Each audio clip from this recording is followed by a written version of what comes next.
Hey everybody, it's Femtrooper, and today I'm going to be doing 3 quick reviews on 3 games I beat recently.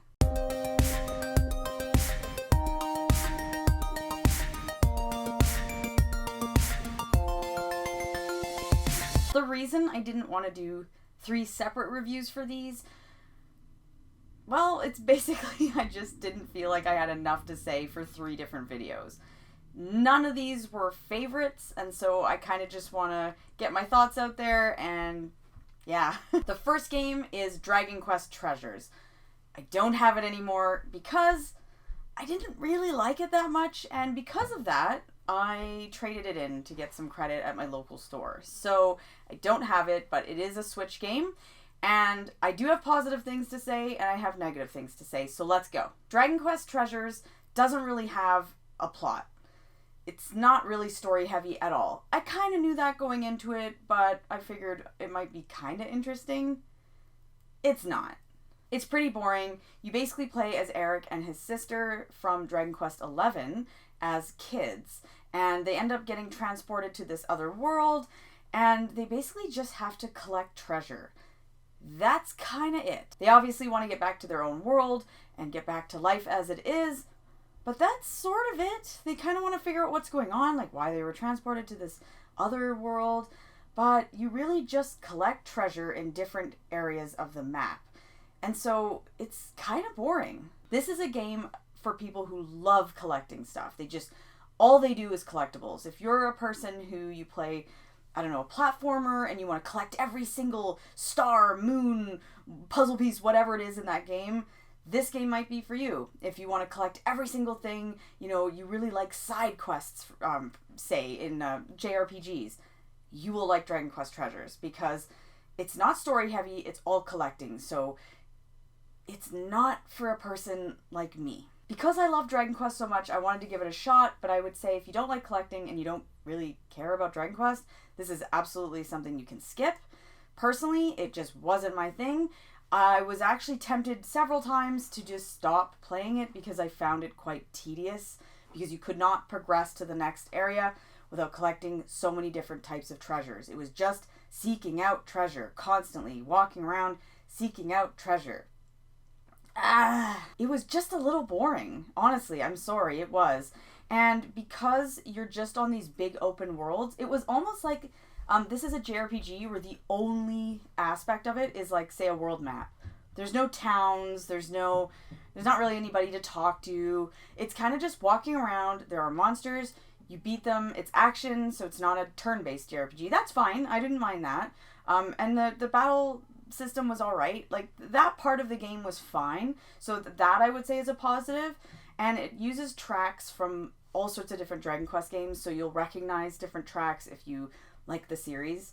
But I mean, honestly, it's really just average and quite boring. It's very dull. This is not a game that you're gonna be like, yeah, like, it's just not. So Dragon Quest Treasures, not really my thing, but I did beat it, and so yeah, check it off the list. The next game is a JRPG that's very well respected. Lots of people love it, including one of my best friends. He just loves the game, and I will say, it is a really good game, but it just left me feeling a little bit That game is Tales of Symphonia. The game is really good, so I'm not going to bash it or anything like that, so don't get too upset. I still have it. I obviously liked it enough to keep it in my collection, but it just didn't do what I wanted it to do for me. So Tales of Symphonia is very, like, classic. It's not turn-based, but it's a very classic style JRPG. There's, like, a world map, there's all sorts of towns to go to, and because of that, I like that. I really enjoyed that part of the game. It really did feel like an adventure. You were going to all these places, meeting different people. Different people would join your party, and it was really neat to go to all the different places. And there's different kind of like parallel universes. Really cool, and I really enjoyed that. Solid. What left me kind of feeling empty was I found the plot to kind of take a tumble, if that makes any sense. It started out really strong, kind of a save the world type of plot. Somebody was basically, I don't want to say going to sacrifice themselves, but it had that vibe where you're like, okay, I don't want to say it's like Yuna in Final Fantasy X, but there's like one character that's on a mission and you're gonna help her fulfill that mission to save the world, if that makes sense. Totally fine, standard JRPG stuff. And I was like, okay, I'm down with this. I like it. I like the characters, like they're okay. I'm not like obsessed with them, but it's good and I'm enjoying myself. Then I start going in the dungeons. If you like puzzly dungeons, you're gonna freaking love this game. If you don't, you're going to be very upset. I don't like puzzly dungeons. So what do I mean by puzzly dungeons? Kind of Zelda-like in a way. So I'll give you an example. So if you are in a dungeon, you will have to go a certain ways into the dungeon and maybe press a switch, and that switch is going to make a box drop, and that box is going to drop in a room you went to like 3 hours ago, and then you're going to go in that room, you're going to move it over 3 to the right and 4 down, and then you're going to make it into a pattern, and then it's going to drop a key, and then you'll get that key. You know what I mean? Like that kind of stuff. I can't stand that. That to me is just irritating. I like dungeons that are just enemies, you beat them, kind of like grindy, like a Dragon Quest thing. Like, you just go in, there can be different rooms. You go in this, you go to the left, it's not going to take you anywhere, but you'll get an item. Like, I just like really classic, basic dungeons. I don't want to have to be like, oh, well, I have to make the water rise up here so that I can reach this level of the dungeon. I can't freaking stand that. I hate it. And because of it, like, I just don't like it. It's really like awful to me. That's just like not fun. That's not enjoyment. And so I was always using a walkthrough. I always had it open because it was like, okay, so now I have to go in this room and this specific enemy is going to do this. And then I have to do that. And then I have to make the water go down. And then after that, this box is going to drop. I'm like, oh my God, I'm going to die. That was just so boring to me. I don't like it. It's annoying. So every time I got to a dungeon, I was always like, yeah, not happy. I also didn't realize that this game does not have an easy mode. I'm not saying I suck, but I'm not like a hardcore Tales person, so I was a bit worried when it was kind of like normal or hard, and I thought, oh my God. But I did beat this game. I'm very proud of myself. I beat it on normal, and I am like, okay, I did it, so I'm very proud of myself that way, so yay for me. I found the plot of Tales of Symphonia to get just a little bit out of control, where it started off where you're like, okay, I get this, I understand what everyone's doing. And then it got kind of creepy, and I really enjoyed that, and I thought, oh, that's weird, like, these places where they're keeping humans. It was, like, really weird. You can look it up. I'm not going into the plot, but it was, like, really, like, ooh, that's creepy. I like it. It's kind of weird. And then all of a sudden, it kind of got, like, okay, backtrack here, do this. It got, like, maybe it didn't have to be that long, or maybe they didn't have to do blank, or didn't have to do this. Like, I just found it to get a little bit boring. And because of that, I stopped caring about the characters, I stopped caring about their goal, and I stopped caring about the story. I just found it got kind of like really dull and bland story-wise, and because that's such a huge thing for me in JRPGs, that made the game fall flat. In terms of the battle system, I thought it was okay. I'm not a huge Tales battle system person, I'm not a huge action RPG person, but I was okay with it. I figured it out enough that I could beat the game. So again, I'm proud of myself because it's not my thing. But yeah, it's a really good game, but I don't think it's an amazing game. This is not a favorite of mine, but it had enough in it to keep me going that I'm cool with it and I'm happy to have experienced it. The next game I beat is a weird one because the more I think about it, the more I actually really like it. And then I'm like, but I didn't necessarily like it when I was playing it. And we'll kind of go into that and why. But that game is Bayonetta. Really random. I wanted it because it was just one of those games where I thought, I've never played it. It's a really like popular series. I should at least check out the first one and just try it. So I did. I tried Bayonetta. I realized that Bayonetta is from the PS3 era. And I'm sorry. And I'm sure some people are going to be like mad about this comment, but not all games from that time, but a lot of them, they're so ugly. And I don't mean graphics. I mean like the color scheme. Like everything is gray, bronze, gold, black. Like everything is so freaking dull and blah and looks like a medieval, like hideous. It's just so ugly. And so I know that sounds dumb, but like that really took away from the experience for me, because I was playing this and I thought, Bayonetta is this really cool character and she's got a lot of personality. She's sassy and she's fun.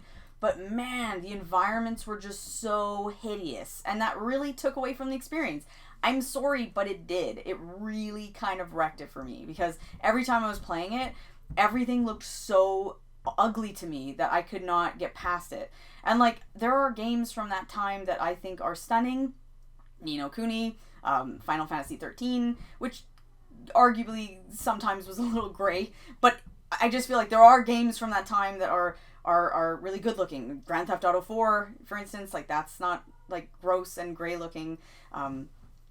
But regardless, I just found Bayonetta to be pretty ugly looking, like the game. So that really took away from the experience. I did, however, really enjoy the character of Bayonetta. I was really curious as to what her deal was, so it kept me going, and I knew this was a short game. I think it's like 7 or 8 hours. It's quite short on the Switch. I played it on easy, and it's not like you can really get through it. I think it took me 3 days to beat, so it is not this is not a huge time commitment. If this was maybe like a 50-hour game, I don't know if I would have been as positive or happy, but yeah, so I really enjoyed her. So I didn't like the way it looked, but my god, the storytelling is just awful in this game. It is so, like, you're playing it and you're like, what the hell am I playing? Can someone, like, it was like, once I looked things up after, I was like, okay, it makes more sense to me. I'm understanding it more. But it really took a while for me to, like, grasp what was going on. And I don't care. You can say, wow, you're an idiot. Like, whatever. I don't care. It didn't, like, the story was kind of not told that well to me. So because of that, I was kind of like, what's going on here? Like, why am I doing that? But because I liked her, and there was something so zany about it and ridiculous. Like, this game is ridiculous. I will say that in a fun way. Like, the way enemies will go down, or some of her attacks, it's so over the top. Like, over the top, even more, like, usually sometimes I will say, oh, it's, like, over the top in a Japanese way. Like Yakuza. The Yakuza series is so over the top and ridiculous. But it's, like, that times 10. Like I was like, oh my god. Like, some of the things she would do was, like, that's so almost dumb. But it was, like, funny, and so it kept me going, because I thought, well, it's just so funny and silly that I don't know, I'm enjoying it, because it was, like, overtly sexual, but in, like, a silly way. I know that might turn some people off from playing it, but it didn't bother me. I thought it was hilarious. And so those are the reasons why I actually liked it. And, you know, the weird, like, crooner, jazzy aspect, I don't know, there was something that was intriguing about it to me. So I did actually like it. So now that I think about it, I'm like, I feel like I'll like Bayonetta 2 and possibly Bayonetta 3 more, just because I enjoyed the character, and I enjoyed sort of her battle style, and, like, it was just so ridiculous that I feel like I do actually want to play more of it. So even though I didn't really love the game, that's not a favorite, something about it left me wanting more, and so I feel like that has to count for something. Those are 3 quick mini reviews on 3 games I beat recently, because I just don't think I had enough for 3 different separate videos. So I thought, let's just throw 3 games into one. Let's talk about them. They're not like, they're not games that I hold, like, super highly, so I don't have tons to say about them. But I beat them, and I feel like I need to tell you guys about that. So stay tuned for my next videos. There will be more reviews and more other fun rants, and I'll see you guys later.